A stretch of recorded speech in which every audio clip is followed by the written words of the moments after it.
So as a board gaming enthusiast, there are certain things in the community that are very polarizing. And I don't mean polarizing in a negative way, but just some people are all in and other people are like, no way.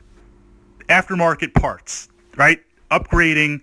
I remember years ago, I was into RC modeling. I had the Lunchbox, I had the Grasshopper, I had the Fox, and I had the Frog. I could never make that car. Doesn't matter what I dumped into that thing. It just would go nowhere.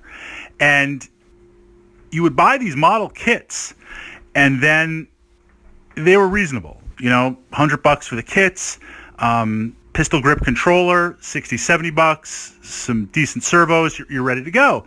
But then over time, you're like, okay, now I want to upgrade my plastic bearings to metal bearings. Tamiya parts, $20. Then you're like, I want to get, at the time, Dynagold, engine, just up it to that. Motor on there. I should say motor, not engine. I never did gas powered. So then you upgrade that. Then you're like, I want to get the light kits because I want my Lunchbox to have lights. Why? I don't know. So you upgrade with that. Then you're like, okay, I'm trying to get some speed out of this. So I'm going to go with a light bumper kit that's drilled out. And next thing you know, an extra long wheelie bar. And I'm looking and I'm like, I paid hundreds of dollars more than the model for the upgrades. And it showed. But it's interesting to see something like that and I was getting way too obsessed. I had to get out. It was like DDO. When I was playing DDO online, it was crazy. It was best for myself to be like having an obsessive personality. I need to get out while I can, escape while I can on there. Same thing with RC. But you see with these board games, upgrading counters, upgrading tokens, and a couple of titles in my collection, I've done that, and it does make a world of difference. Absolutely. But that's one example of something that can potentially be polarizing in the gaming community. Then we have sleeves. To sleeve or not to sleeve. I covered that in a previous podcast. Certain games of mine that might be challenging to replace. An example being Lord of the Rings, living card games. Some of the different cycles are a little bit harder to find. I've got everything sleeved. The challenge with that being a living card game, now they got you in both places because you're buying the new cycles, you're buying the new packs, you've already sleeved everything, so you got to continue to sleeve on there. But then something like Pathfinder the Adventure card game, which I love, play the heck out of it solo, play the heck out of it with various groups on there. I mean, we burned through that box looking at how we're playing and how it's going. It was just cheaper to buy a different box. So now I have one set that's in the Fritz cave, and I've got another set that just travels with me, and I'm worry-free. I've been released from having to worry about you bending my cards and people power shuffling through your deck and just mashing the heck out of it on there. But sleeve or not to sleeve on there. Expansions. Another great example, and being a completionist, I grapple with this daily. But the big one for this podcast, pushing out that question, I'm going to share my temperamental opinion on it and then get your feedback. Snacks. Eating and drinking or snacking and drinking during a board gaming session. Now already I'm having some flashbacks here to a couple of times where there have been disasters or narrowly averted disasters on there and different gaming personalities and things like that. My thought on it, your thought on it. So there are certain titles in my collection. An example, they're very polarizing in that Kingdom Death Monster, the buy-in for that, I mean, that's like a board game, miniature type war game on there. That, I have to say, no snacks.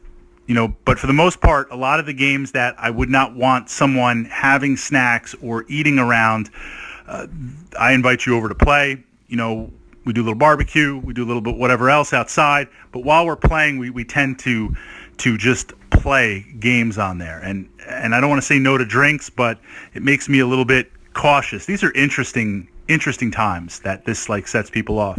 But when I'm out in public, and when I say public, going to a board gaming convention or playing with a gaming group, we're there to have a good time. I've got one of the things that I love about board games, the fact that we can pull in multiple players. This is why I love Zombicide in all of its incarnations. This is why I love Talisman. I can get 6, 8, 10 people down to play, and we can laugh and have a lot of fun and roll some dice and make some memories. I don't want to have to worry about snacks or the game getting damaged or something happening on there. I don't want to. That's going to kill the buzz for me. It might kill the buzz for the other players.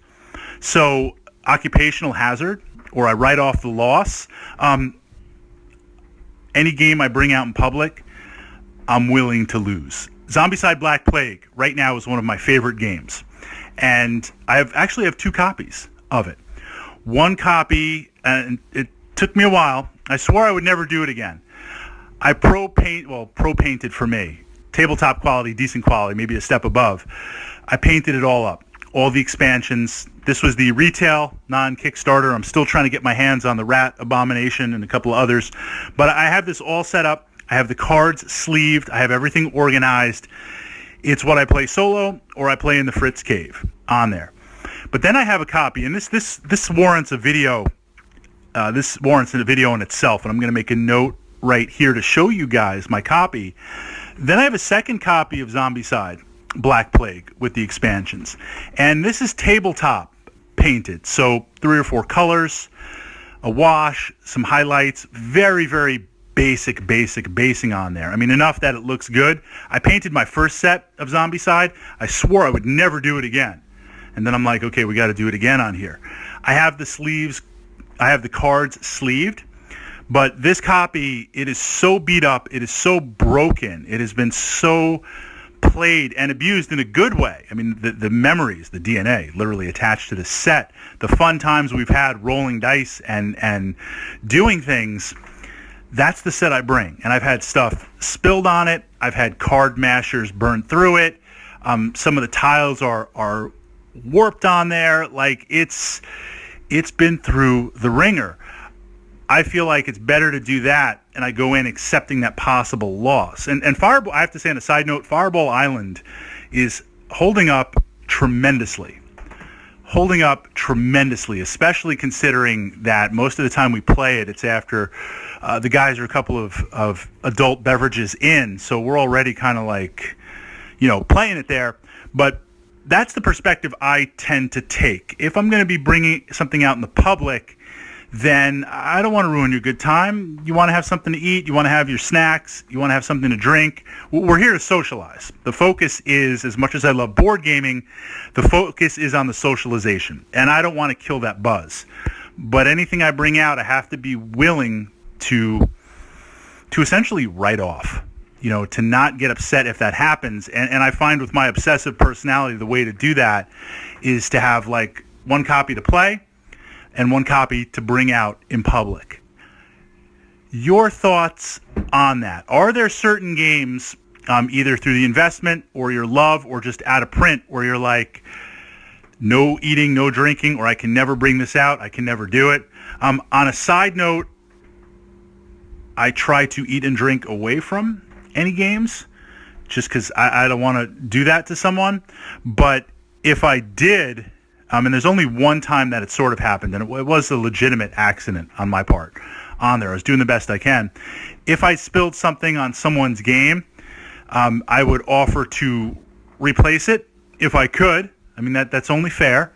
I'd offer to replace it if I could. And if I couldn't because it's out of print or it's just, for whatever reason, not going to work, then I would want to be fair and say, hey, look, tell me what you think is a fair amount or a fair replacement part, and let me buy you another game, or let me hook you up with something else here gaming wise, so at least it can show, look, I really didn't mean to do that, but I understand I need to take some responsibility because we're sitting down and playing here.